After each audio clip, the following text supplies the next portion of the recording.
ยวันนี้เองภาคประชาชนนัดหมายกันทำบุญอุทิศส่วนกุศลกับผู้เสียชีวิตในเหตุการณ์พฤษภาคมปี 2553 นะคะแล้วก็มีการทำกิจกรรมเชิงสัญลักษณ์ไปด้วยนะคะมีนักกิจกรรมมีคนเสื้อแดงมีญาติผู้เสียชีวิตมาร่วมงานมีสสพรรคก้าวไกล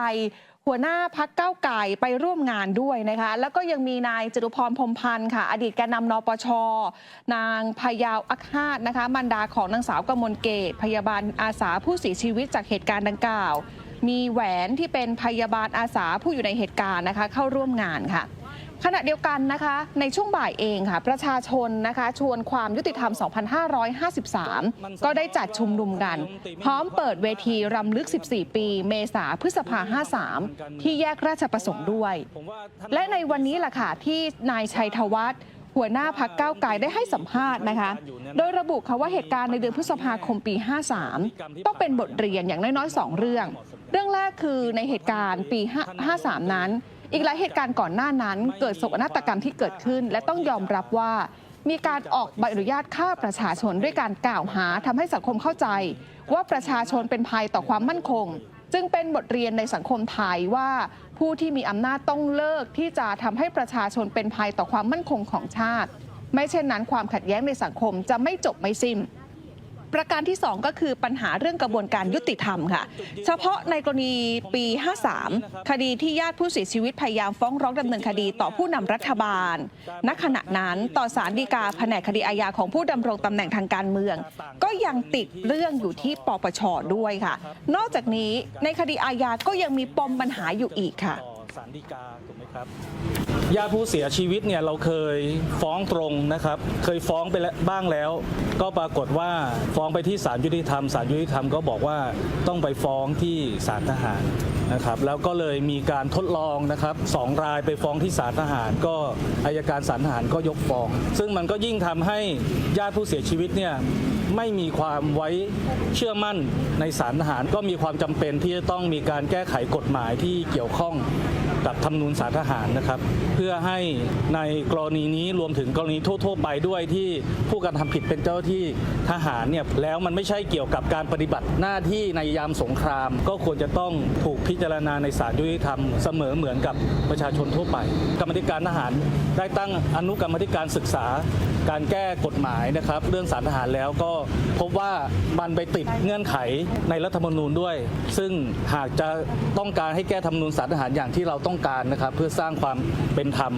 ก็มีความจำเป็นต้องไปแก้รัฐธรรมนูญบางมาตราด้วย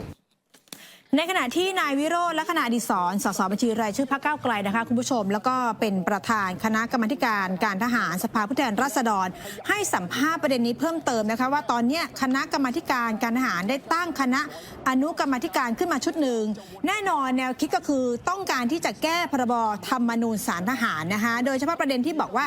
การจะนำตัวผู้ก่อเหตุมาขึ้นศาลพลเรือนหรือศาลยุติธรรมเนี่ยมันติดล็อกอยู่ที่รัฐธรรมนูญ2 มาตรา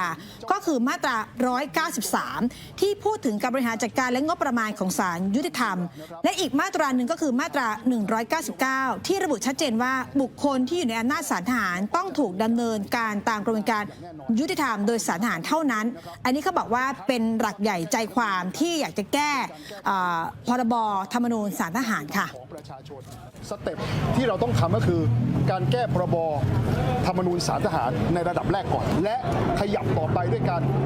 เสนอแก้รัฐธรรมนูญใน2 มาตราคือ193และ199และเราจะวนกลับมาแก้ไขพรบธรรมนูญศาลทหารอีกคำรบหนึ่งนะครับทั้งหมดนี้ก็คือเพื่อให้ทหารที่บังอาจประหัตประหารประชาชนผู้เป็นเจ้าของกระสุนเจ้าของเงินและยืนอยู่ตรงเนี้ยแล้วยิงประชาชนก็ต้องถูกนำตัวนะครับเข้าสู่กระบวนการยุติธรรมที่ประชาชนเชื่อว่าจะยุติธรรมอย่างแท้จริงนะครับก็เราก็จะดำเนินการในสมัยประชุมหน้าอย่างแน่นอนก็ฝากไปถึงพรรคการเมืองด้วยนะครับทุกพรรคว่าการแก้ไขรัฐธรรมนูญในครั้งนี้เป็นการแก้ไข2 มาตราเพื่อความยุติธรรมของประชาชนอย่าตีประเด็นเป็นเรื่องของการเมืองและอยากให้เขารู้จักสำนึกบุญคุณของประชาชนที่คอยสนับสนุนพวกเขามาโดยตลอด ตามต่อกันที่งานชาปนกิจร่างของบุ้งทะลุวังนะคะวันนี้เองบรรยากาศนะคะก็มีกลุ่มเพื่อนมีครอบครัวค่ะอยู่ที่วัดสุทธาโพธิ์นะคะมีใบปอที่เดินถือรูปหน้าศพเชิญลงศพออกจากศาลาวัดนะคะแล้วก็เดินวนรอบเมน3 รอบพี่สาวของบุ้งเองถือกระถางธูปค่ะแล้วก็มีนายนพสินนะคะสายน้ำมีแบมนักเคลื่อนไหวทางการเมืองนะคะส่วนบุคคลสำคัญในวันนี้ที่มาร่วมงานนะคะมีจตุพรพรหมพันธ์อดีตประธานนปช.ณัฐวุฒิสายเกลือนะคะเข้าร่วมงานนี้ด้วยอย่างไรก็ตามบรรยากาศเนี่ยนะคะผู้สื่อข่าวรายงานมาค่ะว่าไม่พบหยกนะคะเยาวชนหญิงมาร่วมงานชาปนกิจบุ้งแต่อย่างใดค่ะจากนั้นนะคะนายกฤษดางทนายความประจำศูนย์ทนายความเพื่อสิทธิมนุษยชนเองได้แถลงคำชี้แจงหน้าเมนเผาศพบุ้งค่ะโดยคำแถลงมีรายละเอียดนะคะว่าตั้งแต่เกิดเหตุการณ์วันที่ 14 พฤษภาคม